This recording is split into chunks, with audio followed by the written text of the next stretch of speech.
Welcome. Today we're going to talk about how Silicon Valley has become so whitewashed and so tech bro / male dominated. And one person that you can partially thank for this is our man, Peter Thiel. Now, you might be familiar with Peter Thiel because of the recent news surrounding Palantir, which is the data analytics company that he co-founded that's also deeply intertwined with US military and government surveillance contracts. But to really understand his role in shaping Silicon Valley and why the industry looks and behaves the way it does today, we have to go back to his time at Stanford. Now, Peter Thiel arrived at Stanford University in the 1980s, and this was a period of time when the university was the intellectual and ideological heart of Silicon Valley. And while at Stanford, Peter Thiel did not study computer science or even engineering. In fact, he studied philosophy and law. While at Stanford, he also co-founded the Standard Review, which was the school's newspaper. And this was a conservative newspaper that pushed back against what he and his peers saw as political correctness. And in this book called Brotopia, which I do highly recommend, by the way, on page 45, it says,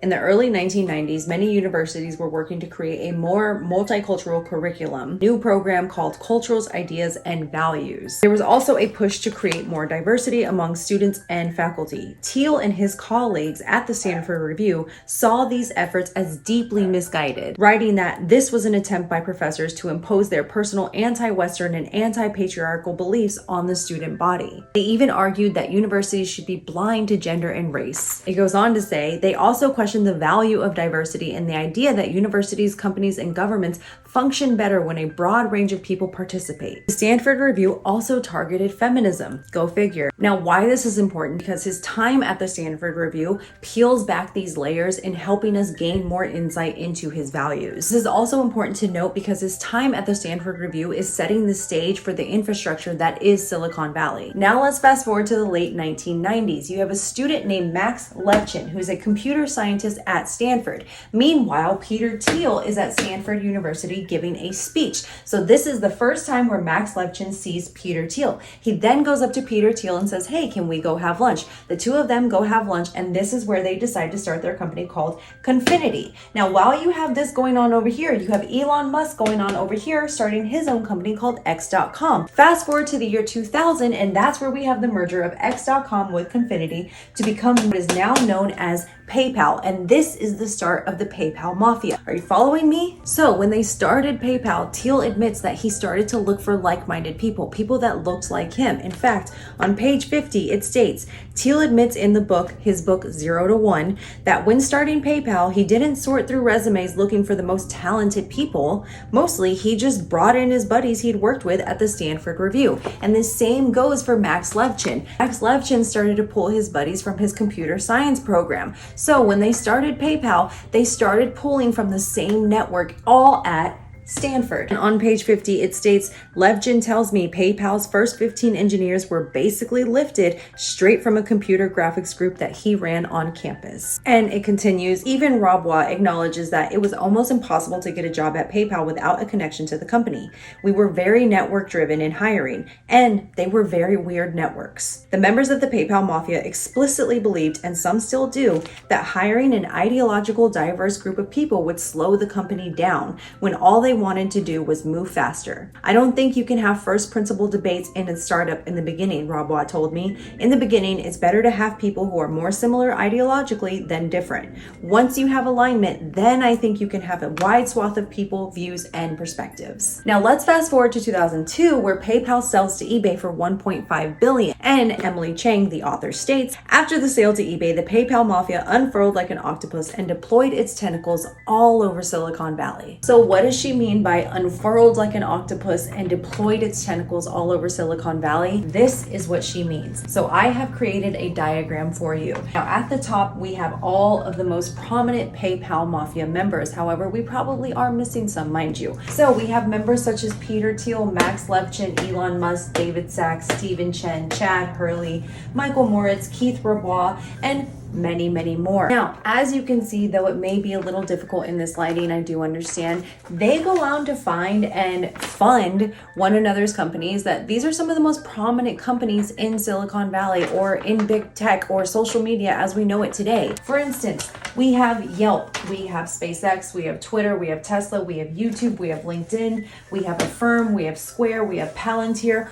all of these major big tech companies are all interlaced and networked in some way. For instance, Peter Thiel goes on to find the Founders Fund, which then goes in to invest into Palantir. He also goes in and he invests and funds Facebook before Facebook even becomes popular. He's also a board member of Facebook, or as we now know, Meta. And let me just show you another example. So let's just use, let's use David Sachs.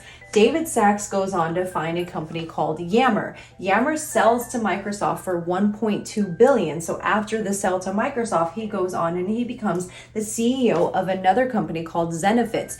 In that, when he becomes the CEO, he then brings on Peter Thiel as a board member. As you can see, all of these companies and the founders and the board members and everyone involved is completely interlaced and intertwined.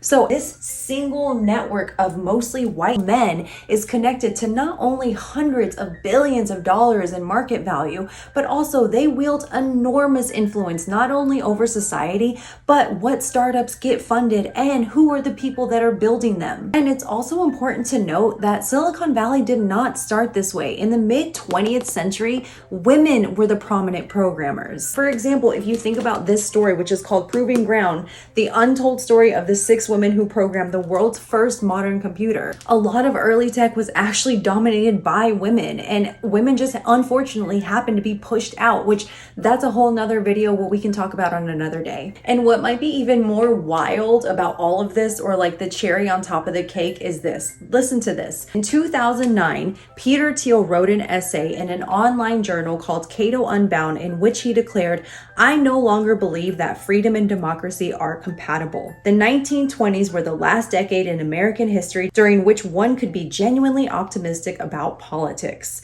Since 1920, the vast increase in welfare beneficiaries and the extension of the voting franchise to women, two constituencies that are notoriously tough for libertarians, have rendered the notion of capitalist democracy into an oxymoron. Let's pause for a second. The man who is one of the main architects of the culture of Silicon Valley in the last 20 years thinks that giving women the right to vote has harmed democracy. Let that sink in. And then in 2016, Thiel donated $1.25 million to Trump's campaign, which then became the bridge between the technology industry and the White House, which is why we have what we have today, where tech bros and billionaire oligarchs are allowed to be at the inauguration. All in all, Silicon Valley became tech bro dominated not by accident, but by network design. And maybe Peter Thiel didn't create that system alone, but he helped architect the infrastructure that made it endure.